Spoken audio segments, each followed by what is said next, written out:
चंद्रपुर के जमींदार के यहाँ एक दीवान कई वर्षों से काम करता था। उसका नाम केशव स्वामी था। जब जमींदार बूढ़े हुए तब उन्होंने अनुभव किया कि दीवान का काम काफ़ी अधिक है। उनकी आयु भी तो अब अधिक हो चली थी। इसलिए उनकी सहायता करने के लिए एक अनुभवी सहायक की नियुक्ति करना बहुत ही आवश्यक है, जिससे एक ओर तो दीवान के काम का बोझ कम हल्का हो जाए और दूसरी ओर दीवान का काम सीखने वाला एक व्यक्ति मिल जाएगा। यह समाचार जानकर रामभद्र और शिवचंद्र नामक दो व्यक्ति जमींदार से मिलने आए। इस पर जमींदार ने दीवान को सुझाया कि उन दोनों में से किसी एक युवक को अपने सहायक पद के लिए चुन ले। दीवान ने पहले रामभद्र को बुलवा भेजा और कहा, जमींदारी चलाने में अनेक प्रकार की समस्याएं उत्पन्न होती है। उनमें एक समस्या दूसरी समस्या से मेल नहीं खाती।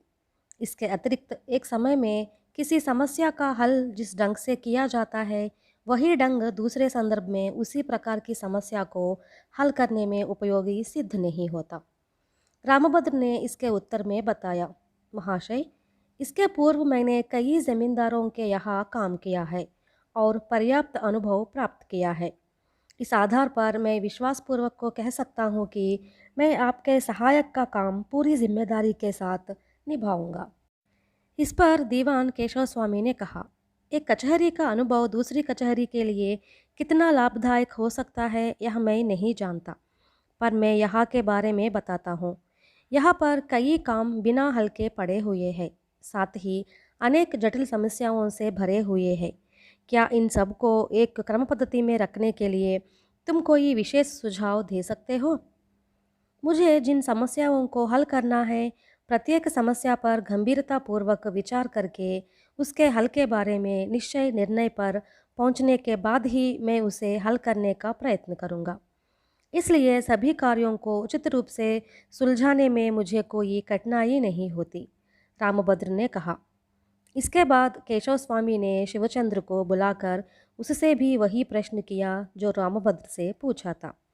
इस पर शिवचंद्र ने कहा, मैं किसी जटिल समस्या को हल करने के पूर्व उससे संबंधित कुछ सही उत्तर सोच लेता हूँ। उनके समाधान प्राप्त होने के बाद ही उस कार्य को अपने हाथ में लेता हूँ। इस प्रकार उन दोनों के उत्तर सुनने के बाद दीवान केशव स्वामी जमींदार के पास पहुंचा और उन दोनों के बारे में बताया।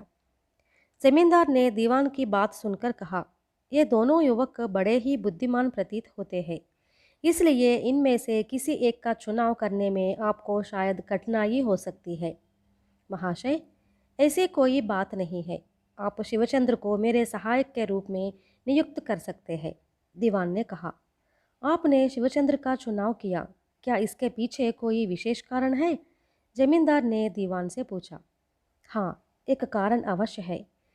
किसी कार्य को हाथ में लेने के पूर्व उसे हल करने में उपस्थित होने वाली कठिनाइयों पर गंभीरतापूर्वक विचार करके उनके हल ढूंढना एक समर्थ शासक का लक्षण होता है। यदि हम पहले अपने अंदर अनेक प्रश्न कर ले तो उनके उत्तर ढूंढने में कोई विशेष कठिनाई न होगी।